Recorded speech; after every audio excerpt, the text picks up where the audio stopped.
Assalamualaikum warahmatullahi wabarakatuh. Nama saya Amilin Rahim, NIM 2020 11445. Saya di sini akan mempresentasikan tentang analisis strategi pemasaran PT Amerta Indah Otsuka. Analisis lingkungan eksternal. Lingkungan eksternal adalah lingkungan yang memiliki pengaruh besar dan menjadi salah satu poin penting dalam perencanaan pembangunan suatu usaha. Analisis lingkungan eksternal bertujuan untuk mengetahui ancaman dan peluang. Proses yang dilakukan secara kontinu untuk melakukan analisis lingkungan eksternal adalah dengan melakukan pemindaian, pengawasan, peramalan, dan penilaian. Analisis lingkungan dibagi menjadi dua, yaitu mikro dan makro. Berikutnya, satu adalah analisis lingkungan makro. Lingkungan makro adalah lingkungan yang memiliki pengaruh besar dan menjadi salah satu poin penting dalam perencanaan pembangunan suatu usaha. Analisis lingkungan eksternal bertujuan untuk mengetahui ancaman dan peluang. Berikut ini adalah faktor-faktor yang mempengaruhi terhadap lingkungan makro perusahaan PT Amerta Indah Otsuka, yaitu ekonomi, teknologi, politik hukum, dan sosial budaya. Yang kedua, analisis lingkungan makro. Lingkungan mikro merupakan lingkungan yang mempengaruhi kemampuan sebuah perusahaan dalam melayani pelanggan. Berikut ini adalah faktor-faktor yang berpengaruh terhadap lingkungan mikro perusahaan PT Amerta Indah Otsuka, yaitu para pesaing, langganan atau konsumen, dan para penyedia. Berikutnya adalah analisis lingkungan internal. Lingkungan internal adalah faktor-faktor yang muncul dari dalam perusahaan itu sendiri. Faktor-faktor tersebut berhubungan dengan masalah dalam perusahaan yang menyangkut kinerja perusahaan seperti faktor penjualan, pemasaran, sumber daya keuangan, sumber daya manusia, dan penelitian dan pengembangan. Berikutnya ada analisis SWOT dibagi menjadi 4, strength, weakness, dan opportunities dan threats. Selanjutnya analisis segmentasi, targeting, dan positioning. Segmentasi adalah kegiatan membagi suatu pasar menjadi kelompok-kelompok pembeli yang berbeda yang memiliki kebutuhan, karakteristik, atau perilaku yang berbeda yang mungkin membutuhkan produk atau bauran pemasaran yang berbeda. Atau segmentasi pasar bisa diartikan proses pengidentifikasikan dan menganalisis para pembeli di pasar produk, menganalisa perbedaan antara pembeli di pasar, atau bisa juga diartikan sebagai kegiatan membagi-bagi pasar yang bersifat heterogen dari suatu produk ke dalam satuan-satuan pasar yang bersifat homogen. Berdasarkan definisi di atas diketahui bahwa pasar suatu produk tidaklah homogen, akan tapi pada kenyataan adalah heterogen. Pada dasarnya, segmentasi pasar adalah suatu strategi yang didasarkan pada falsafah manajemen pemasaran yang orientasinya adalah konsumen. Dengan melaksanakan segmentasi pasar, kegiatan pemasaran dapat dilakukan lebih terarah dan sumber daya yang dimiliki perusahaan dapat digunakan secara lebih efektif dan efisien dalam rangka memberikan kepuasan bagi konsumen. Selanjutnya ada targeting. Yang dimaksud dengan targeting dalam pemasaran adalah kegiatan yang berisi dan menilai serta memilih satu atau lebih segmen pasar yang dimasuki oleh suatu perusahaan. Apabila perusahaan ingin menentukan segmen pasar mana yang akan dimasukinya, maka langkah yang pertama adalah menghitung dan menilai potensi profit dari berbagai segmen yang ada tadi.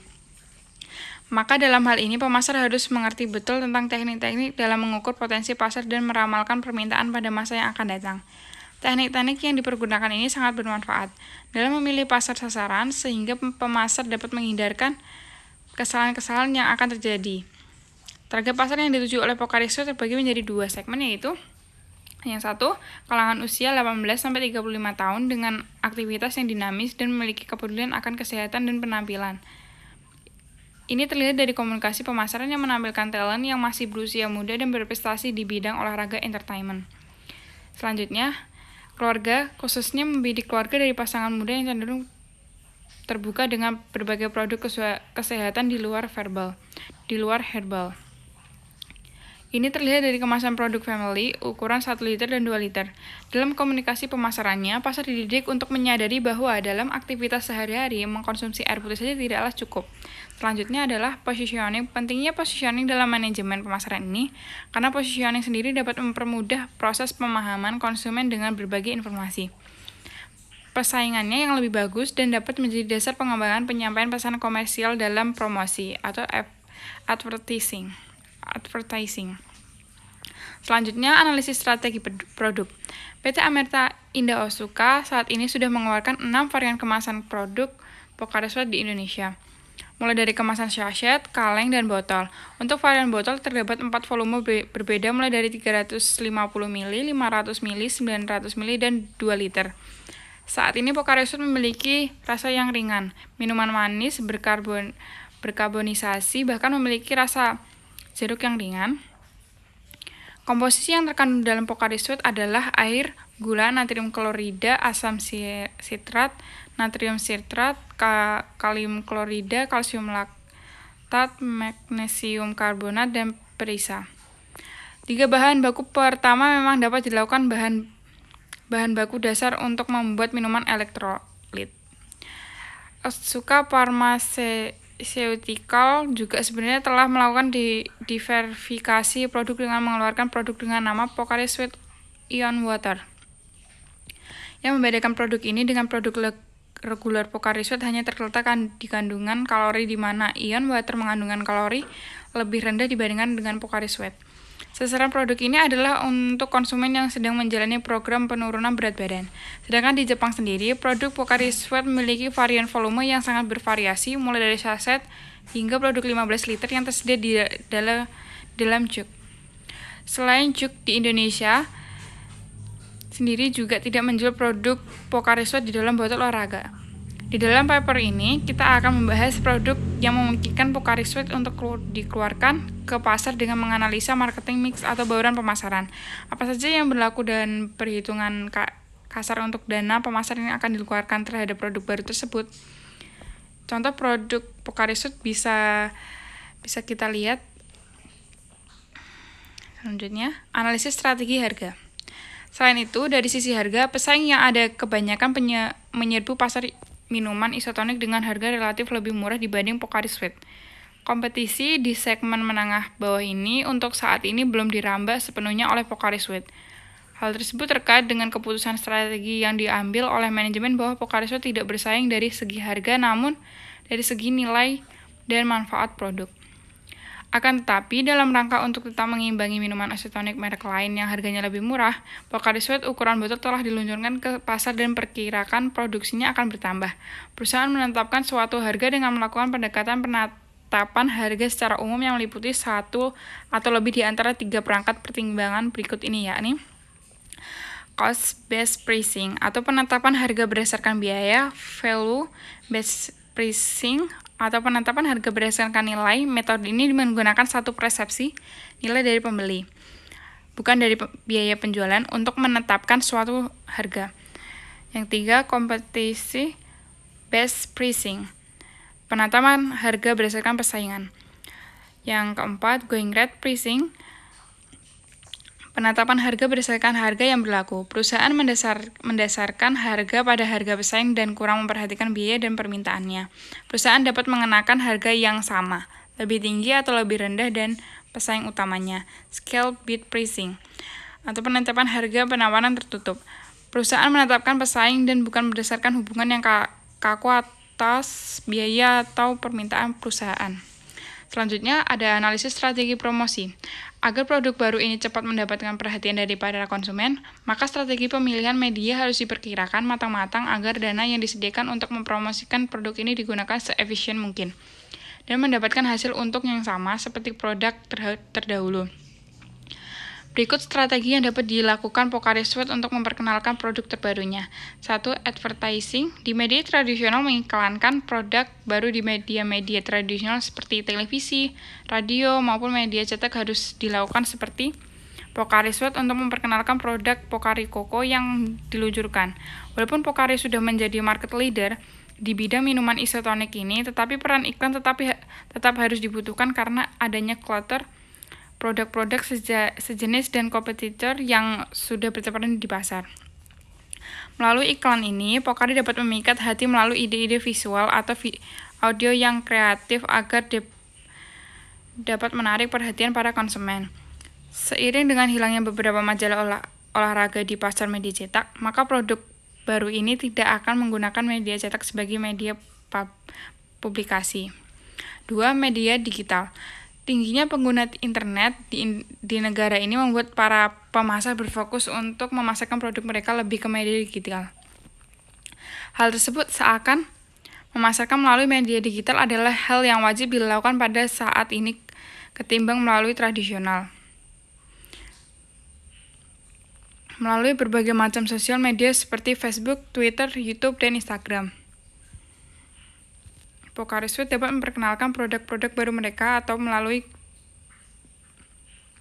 campaign untuk mengajak konsumen menjalani kehidupan yang lebih sehat melalui mini series atau video-video mengenai keselamatan pada saat olahraga. Yang ketiga, personal selling.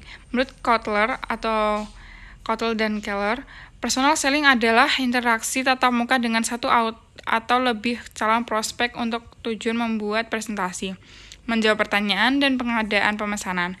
Strategi ini dapat digunakan oleh Pocari Sweat di dalam event indoor seperti pameran mobil, pameran alat-alat olahraga, maupun di tempat-tempat umum seperti stasiun, terminal, atau tempat makanan umum.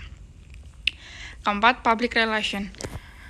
Seiring dengan meningkatnya kesadaran, konsumen Indonesia akan hidup sehat. Beberapa tahun ini sering melihat acara-acara olahraga seperti maraton, turnamen futsal, maupun turnamen olahraga lainnya.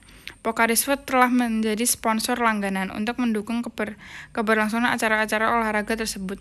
Melalui strategi ini, Pocari Sweat dapat memperkenalkan produk baru mereka kepada konsumen agar awareness konsumen mereka terhadap produk baru semakin tinggi untuk memperbesar switching barrier yang dimiliki para konsumen terhadap produk-produk kompetitor. 5. Brand Ambassador. Brand Ambassador atau duta merek adalah individu atau kelompok yang ditujukan untuk mewakili sebuah produk tertentu dari sebuah perusahaan tertentu sebagai representasi citra terbaik dari produk tersebut. Diharapkan dengan menggunakan duta merek dapat menarik para konsumen untuk menggunakan produk yang ditawarkan. Pocari Sweat Indonesia pernah bekerjasama dengan Irfan Wahdim, JKT48, Yui Guri atau member dari AKB48, dan yang terbaru adalah Ayana Ji-Moon, influencer Korea Selatan yang akhir-akhir ini sedang naik daun di Instagram. Selanjutnya ada analisis strategi distribusi. Distribusi merupakan komponen bauran pemasaran yang memiliki peran penting dalam mendukung pemasaran produk hingga ke konsumen. Keberhasilan proses distribusi tergantung dari siapa yang menjalankan fungsi pemasaran dari saluran pemasaran yang digunakan, sehingga produk dapat diterima dengan baik oleh konsumen. Masing-masing wilayah distribusi tentu memiliki perusahaan sendiri-sendiri dalam menjual dan memasarkan produk Pocari. Contohnya di wilayah distribusi yang jauh dari pusat kota menyebut bahwa ketetapan peningkatan target penjualan setiap bulannya kepada para distributor tidak diikuti dengan dukungan yang diberikan oleh perusahaan atau PT.io. Seperti dukungan promosi below the line dan dukungan armada penjualan. Dukungan promosi PT.io lebih difokuskan kepada daerah ibu kota dan provinsi. Hal ini menjadi hambatan bagi distributor dalam memasarkan produk Pocari di wilayahnya, khususnya di daerah pelosok dan kampung-kampung. Permasalahannya adalah kurang informasi mengenai produk dan manfaatnya bagi masyarakat tersebut. Kendala inilah yang sering dihadapi distributor di daerah-daerah, sehingga tidak heran jika terjadi banyak pelanggaran yang dilakukan distributor seperti pelanggaran batas wilayah pendistribusian produk, atau infiltrasi produk dengan tujuan meraih profit, pelanggaran terhadap harga jual yang sesuai kesepakatan, dan lain-lain. Kesimpulan, dari berbagai pembahasan di atas dapat kita simpulkan bahwa penelitian dilakukan terhadap produk Pocari diproduksi oleh PT Amata Indo Otsuka yang menguji bauran pemasaran dan faktor sosial yang menurut asumsi penulis sangat bagus untuk ditelusuri, yaitu tentang analisis produk, harga, distribusi, dan promosi. Dalam mengukur pengaruh marketing mix dan faktor sosial terhadap keputusan pembelian konsumen. Dalam pembahasan ini juga menganalisis lingkungan pemasaran secara eksternal dan internal, dan juga menentukan targeting produk untuk pemasaran produk Pocari tersebut agar banyak mendapatkan konsumen. Strategi pemasaran pada hakikatnya merupakan serangkaian upaya yang ditempuh dalam rangka mencapai tujuan tertentu. Untuk kepentingan kita dalam merancang strategi pemasaran, kita akan berpijak pada pengertian strategi pemasaran seperti yang sudah dijelaskan di atas dengan strategi pemasaran yang baik, serta melakukan pengembangan secara terus-menerus sesuai dengan kebutuhan pasar adalah langkah yang tepat dalam mempertahankan suatu produk di pasaran agar tetap dipakai konsumen.